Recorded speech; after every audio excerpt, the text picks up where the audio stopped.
Hello everyone. Part 9 की शुरुआत में हम देखते हैं कि यूनसेंग राजमहल के 10 चक्कर लगाने के लिए बिल्कुल रेडी था। महल की सारी कोर्ट लेडीज उसे चीयर्स करने के लिए वहां पर आई थी। हैपेंग वहां पर एक कुत्ते को लेकर आती है।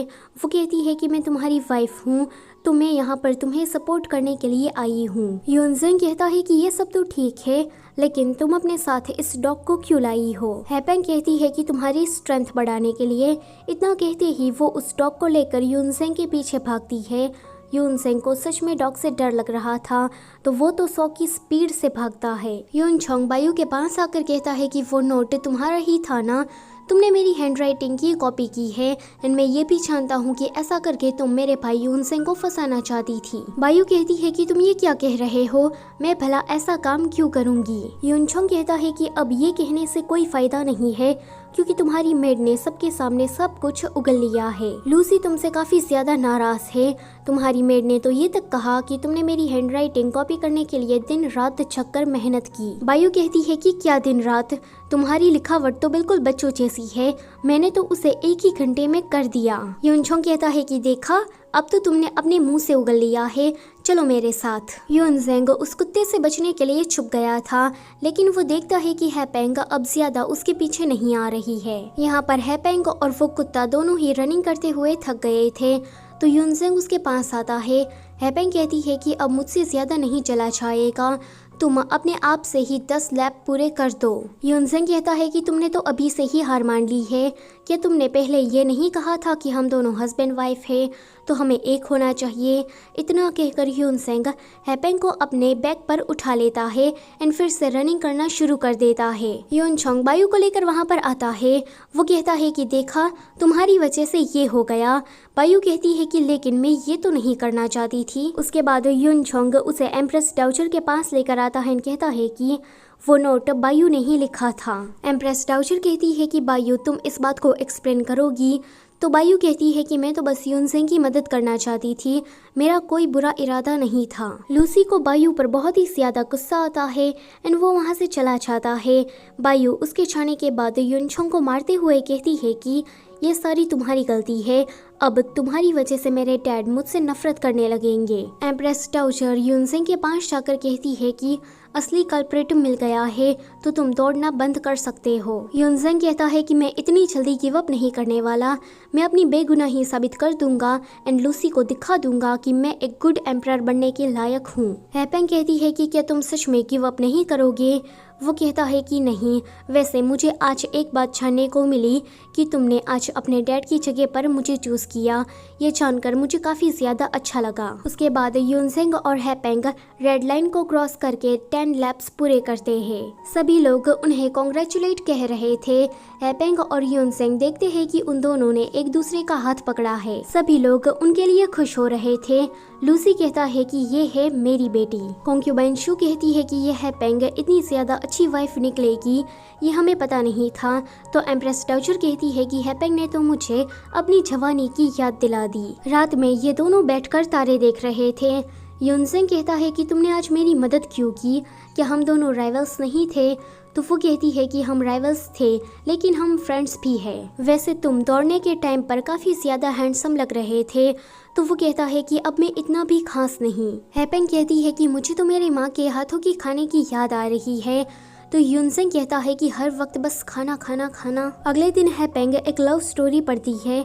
उसे ये स्टोरी काफी हार्ट टचिंग लगती है। तभी ही हैपेंग देखती है कि सामने से यूनसेंग आ रहा है। सारी मेट्स कहने लगती है कि ये सारे लोग तो कितने हैंडसम लग रहे हैं।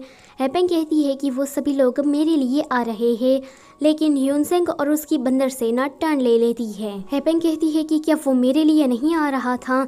तो सुफेंग कहती है कि आप शायद भूल रही है कि आज रिजल्ट का दिन है। टीचर वी यूनसेंग से कहते हैं कि तुम अपना रिजल्ट खुद ही देख लो।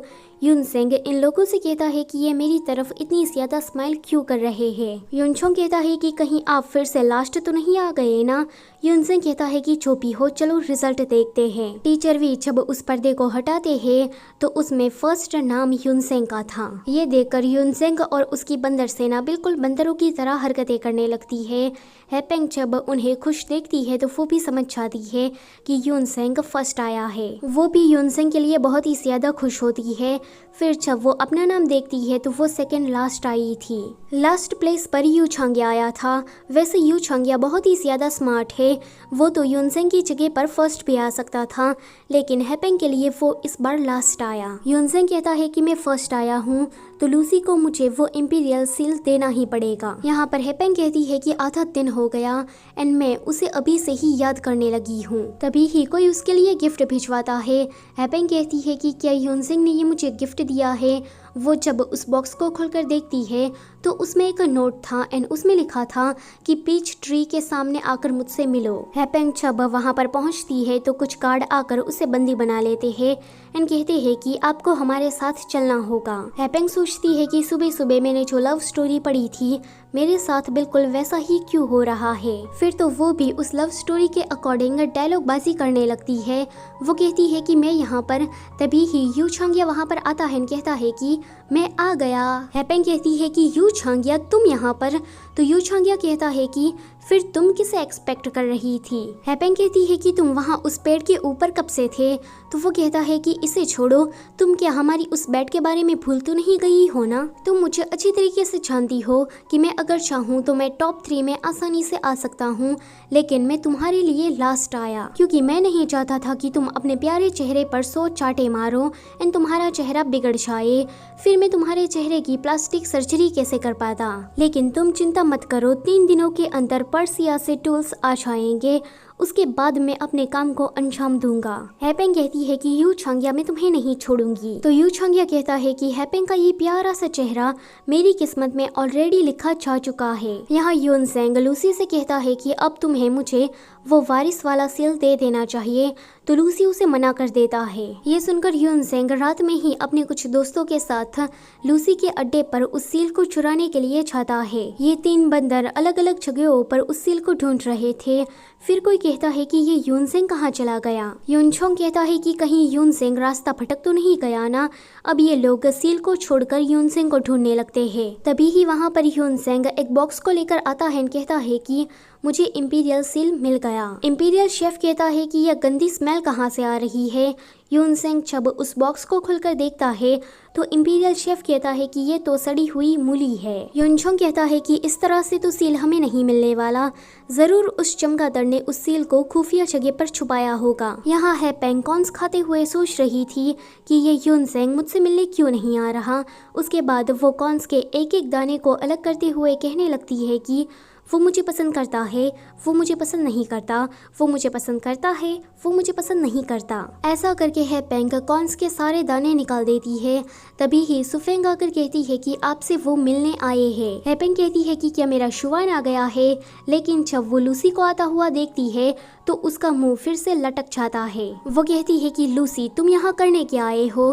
तो लूसी कहता है कि तुम पास हो गई, इसलिए मैं तुम्हें एक गिफ्ट देने के लिए आया हूँ। जब तुम्हें टाइम मिले तब तुम इसे यूनसेंग को दे देना। हैपेंग कहती है कि अगर ऐसा ही था तो तुम ही उसे सीधे जाकर दे दो ना, लेकिन रुको, कहीं तुमने इसमें जहर तो नहीं मिलाया ना। लूसी कहता है कि तुम मुझे अंडर एस्टिमेट कर रही हो, मैंने इसमें जहर नहीं मिलाया है, ये एक गिफ्ट है, गिफ्ट। यहाँ पर यूनसेंग वो सोच रहा था कि हैपेंग मुझसे मिलने क्यों नहीं आ रही, इतने दिन हो गए, क्या उसे मुझ में जरा सा भी इंटरेस्ट नहीं है। यहाँ हैपेंग वो कह रही थी कि यूनसेंग मुझसे मिलने क्यों नहीं आ रहा, तो सुफिंग कहती है कि आप एक दिन और रुक जाइए, वो जरूर आएंगे। हैपेंग कहती है कि अगर वो मुझसे मिलने नहीं आ रहा तो मैं उससे मिलने के लिए चली जाऊंगी। यूनछोंग बायू से मिलने के लिए जाता है।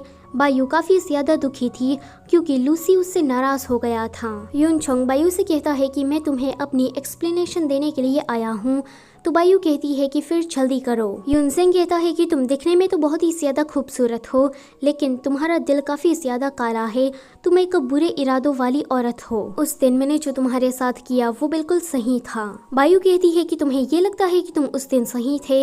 यूनछोंग कहता है कि हाँ और नहीं तो क्या। बायू कहती है कि पूरा दिन तुम बस औरतों की तरह चुगली करते रहते हो, पढ़ाई में तो तुम घंटा हो, जब काम करने की बारी आती है तो तुम अपना आलसीपन दिखाते हो एंड पूरा दिन बस उस गैजेट के साथ खेलते रहते हो एंड तुम्हें ये लगता है कि तुम सही हो। अगले दिन सेरेमनी का दिन था। इस सेरेमनी में ह्यून सेंग को वो इंपीरियल सील सभी मंत्रियों को दिखाना था। इस सेरेमनी को स्टार्ट हुए काफी ज्यादा देर हो जाती है। सभी मंत्री कहने लगते हैं कि हमें आप वो सील कब दिखाने वाले हो। ह्यून सेंग काफी पैनिक हो जाता है। तभी ही वहाँ पर हैपेंग उस इंपीरियल सील को लेकर आती है। ह्यून सेंग कहता है कि तुमने अपना ये हाल क्यों बना रखा है। तो हैपेंग कहती है कि ये छोड़ो, जल्दी से इस बॉक्स को खोलो। उस बॉक्स में सील था। ह्यून सेंग ये देखकर काफी खुश हो जाता है। इन बड़े चाव के साथ सभी मंत्रियों को वो सील दिखाता है। अगले दिन हैपेंग बड़े ही गुस्से के साथ यू चांग्या के पास आती है एंड कहती है कि यू चांग्या, तुमने मेरी पवित्रता पर लांछन लगाया है। फिर एक फ्लैशबैक में हम देखते हैं कि यू चांग्या सभी कोर्ट लेडीज को कह रहा था कि क्वीन बहुत ही ज्यादा सुंदर है। अगर तुम्हें उसकी तरह सुंदर बनना है तो तुम्हें मेरा बनाया पाउडर खरीदना पड़ेगा। क्वीन भी मेरे बनाए इस पाउडर को खरीदकर बहुत ही ज्यादा सुंदर बन गई है। ये सुनने के बाद सारी कोर्ट लेडीज यू चांग्या का वो पाउडर खरीद लेती है। लेकिन अगले दिन जब वो लोग हैपेंग को देखती है तो वो सभी बातें करने लगती है कि हैपेंग तो काफी ज्यादा अगली है। इसका मतलब ये है कि यू चांग्या ने हमसे झूठ बोला। प्रेजेंट में हैपेंग कहती है कि यू चांग्या, तुमने मेरी पवित्रता पर लांछन लगाया है। तो यू चांग्या कहता है कि उसे पवित्रता नहीं पर रेप्यूटेशन कहते हैं। मेरी वजह से बस तुम्हारी थोड़ी सी रेप्यूटेशन खराब हुई है। हैपेंग कहती है कि दोनों में फर्क ही क्या है। यू चांग्या कहता है कि प्लीज मुझे माफ कर दो। वो कहती है कि ठीक है, वैसे आजकल ना मैं किसी को पसंद करने लगी हूँ। वो कहता है कि कौन है वो। हैपेंग कहती है कि उसके लंबे बाल है, नूडल्स जैसा फिगर है और व्हाइट बन जैसा चेहरा है। यू चांग्या कहता है कि हैपेंग, मुझे पता नहीं था कि तुम मुझे इतनी अच्छी तरीके से जानती हो। हैपेंग कहती है कि मैं तुम्हारी नहीं पर उसकी बात कर रही हूँ। यू चांग्या कहता है कि किसकी। तो वो कहती है कि उसकी। यू चांग्या कहता है कि ह्यून सेंग, तुम उसे कैसे पसंद कर सकती हो। तो हैपेंग कहती है कि क्यों नहीं कर सकती। यू चांग्या कहता है कि मेरा मतलब ये है कि वो भला तुम्हें पसंद क्यों करेगा। ह्यून सेंग को अभी बहुत ही ज्यादा सक्सेसफुल बनना है और जब एक आदमी सक्सेस की राह पर चल रहा होता है तो उसकी डिजायर्स काफी ज्यादा बढ़ जाती है। ये सीन यहीं पर ही कट होता है। अगले सीन में हम देखते हैं कि यू चांग्या हैपेंग को उल्टी सीधी पट्टी पढ़ाकर उसे बाहर भेजता है। हैपेंग दूर से ही ह्यून सेंग पर नजर रख रही थी। हैपेंग सोचती है कि जैसा कि यू चांग्या ने कहा, ये ह्यून सेंग तो सभी पर अपनी मनमानी करता है एंड वो जो कहता है वही सही होता है। ह्यून सेंग कहता है कि वो काफी ज्यादा अगली है लेकिन वो मेरे काम की है, इसलिए मैं उसे अपने साथ रख रहा हूँ। हैपेंग सोचती है कि ये भी मुझे यू चांग्या ने कहा था, क्या अब मैं उसे अगली लगने लगी हूँ। तभी ही हैपेंग देखती है कि बहुत सारी लड़कियों को ह्यून सेंग और एम्प्रेस डाउचर ने बुलाया है। हैपेंग कहती है कि यू चांग्या ने कहा था कि वो बहुत सारी लड़कियों से शादी करके उन सभी को अपनी कॉन्क्यूबाइंस बनाएगा। हैपेंग को लगता है कि उसका वजूद खतरे में है, इसलिए वो ब्रॉडकास्टिंग रूम में जाकर एक गाना गाती है। गाने के जरिए वो ये समझाना चाहती थी कि वो भी कोई कम नहीं है। अगले सीन में वो ह्यून सेंग के लिए खाना बनाती है। ह्यून सेंग खाने को देखकर कहता है कि मुझे तो ये इंपीरियल शेफ का बनाया हुआ लगता है। हैपेंग कहती है कि नहीं, ये सब कुछ मैंने बनाया है। ह्यून सेंग जब उस खाने को टेस्ट करता है तो वो कहता है कि तुम तो अब इंपीरियल शेफ से भी ज्यादा अच्छा खाना बनाने लगी हो। तभी ही इंपीरियल शेफ आकर कहता है कि इसने इसमें से कुछ भी नहीं बनाया है, ये सारा खाना तो उसने बाहर के रेस्टोरेंट से मंगवाया है। वो हैपेंग से कहता है कि तुम्हें झूठ बोलते हुए शर्म नहीं आती, तुम्हें क्या डर नहीं लगता कि तुम्हारे ऊपर बिजली गिर जाएगी। हैपेंग कहती है कि मुझे क्यों डर लगेगा, वैसे भी ये खाना तुमने तो नहीं बनाया है। यहाँ पर मक्खी की तरह मंडराना बंद करो और जाके अपना काम करो। इसी के साथ ये पार्ट होता है यहीं पर ही खत्म। वीडियो अच्छी लगी है तो उसे लाइक करो और चैनल पर पहली बार आए हो तो उसे सब्सक्राइब करते जाओ और हाँ, बेल आइकन को भी प्रेस कर देना। Thank you for watching.